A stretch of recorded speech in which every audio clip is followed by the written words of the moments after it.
Hi guys, let's move on to the chapter of shapes. And now this lesson is going to solve some angle problems in some polygons, right? Okay, let's get started. So in solving an angle problems, sometimes they normally give us a diagram like this. Okay, so we need to identify what shape is this first. So for this case, the question is asking the angle of D.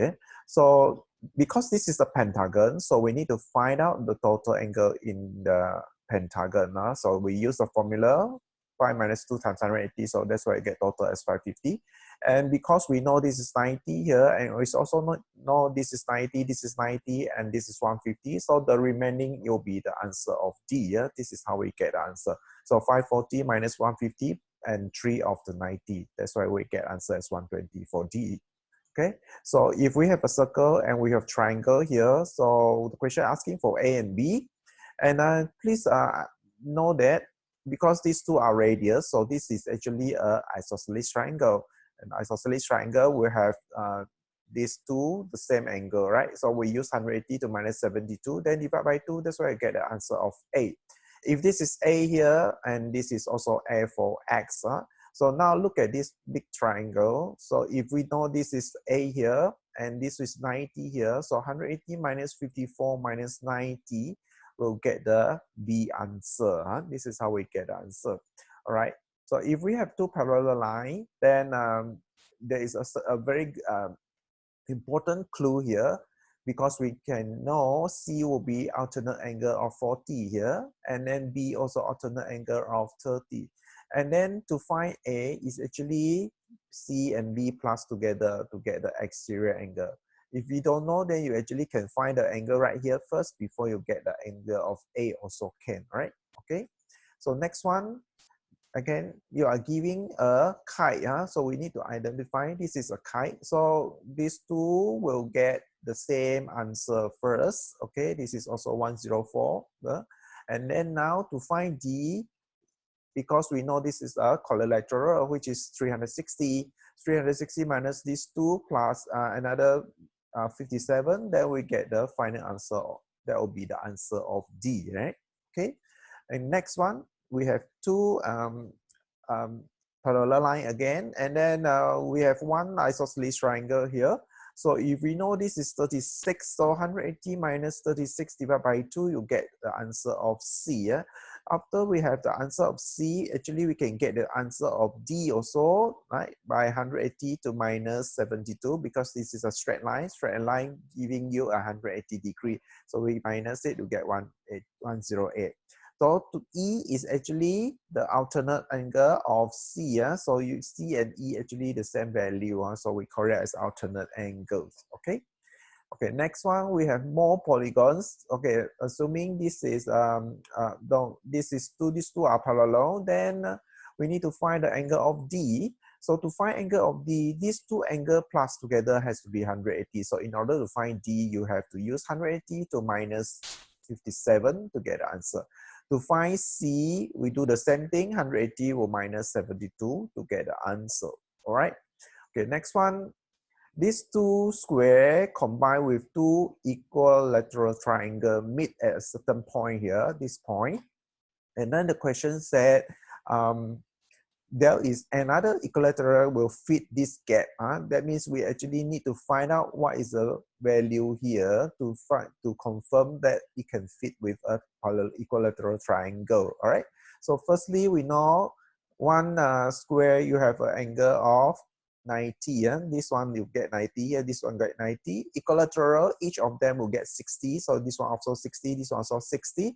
So now, in order to find this angle, we have to use 360 to minus 2 of 90 and 2 of 60. Then you get answer exactly as 60 again. So that means we actually can fit another equilateral triangle, right? Okay, next one, this question. Okay, question asking for S, R, and T. Is it T? All right. So R, how to get it? Because this is quadrilateral, which is 360 in total. So use 360 to minus these 3, we know, then you get the R. Okay, in order to find S, look at the big triangle here, this triangle. Look at this triangle. Since we know R already, and then we know this is 100, so the remaining will be the S. So 180 minus 55, which is the R, and minus 100, we get the answer of S.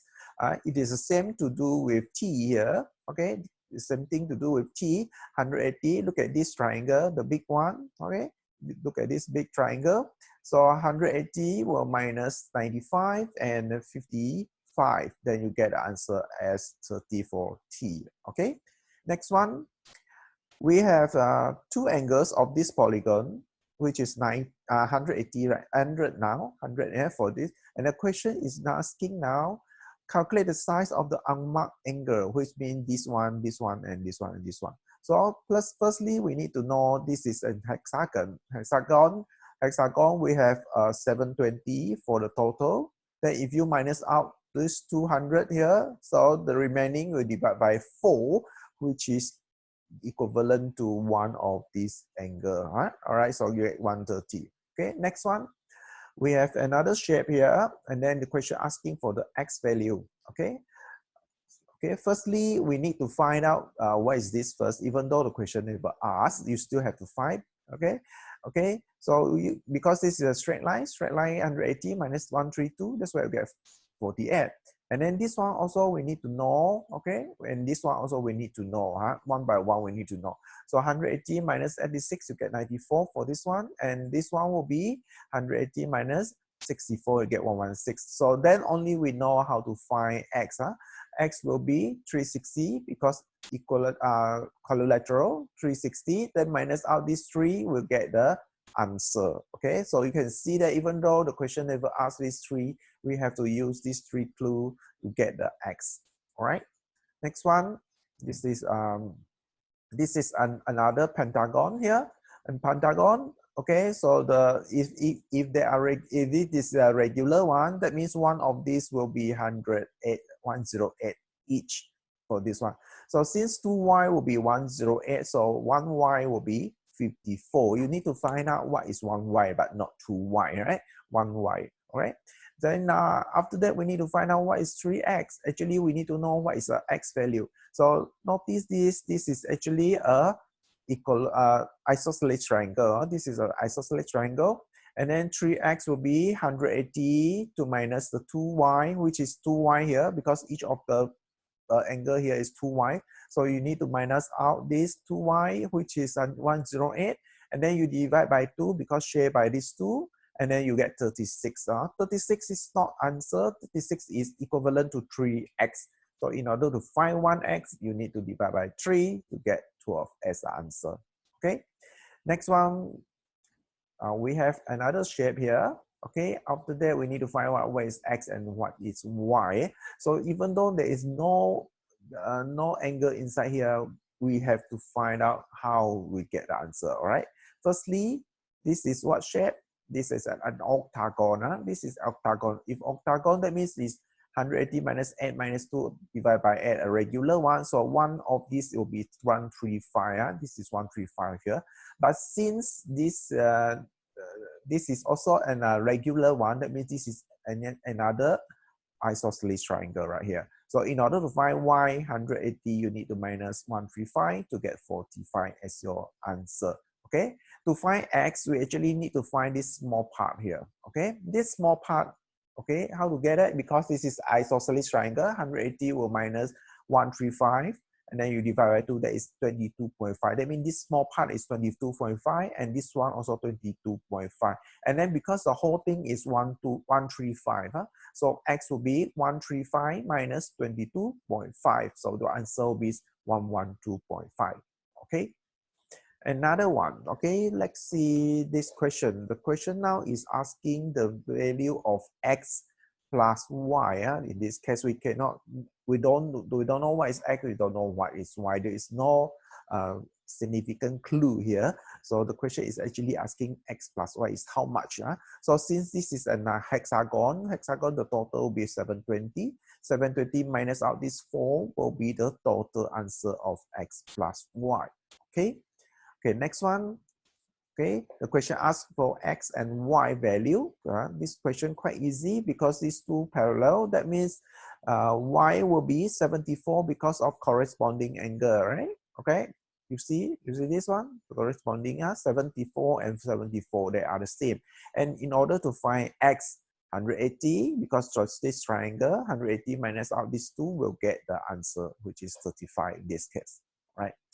Okay, so that's why this how we get the angle of the unknown from the polygon. Firstly, you must know what is the formula for find the interior angle, and then slowly find out one by one, and then get the final answer. Okay, you have one exercise to do, which is exercise 5.3, page 45 to 47. Try it and try to solve it with all the concept that you have learned so far. All right. Okay, thank you. See you again.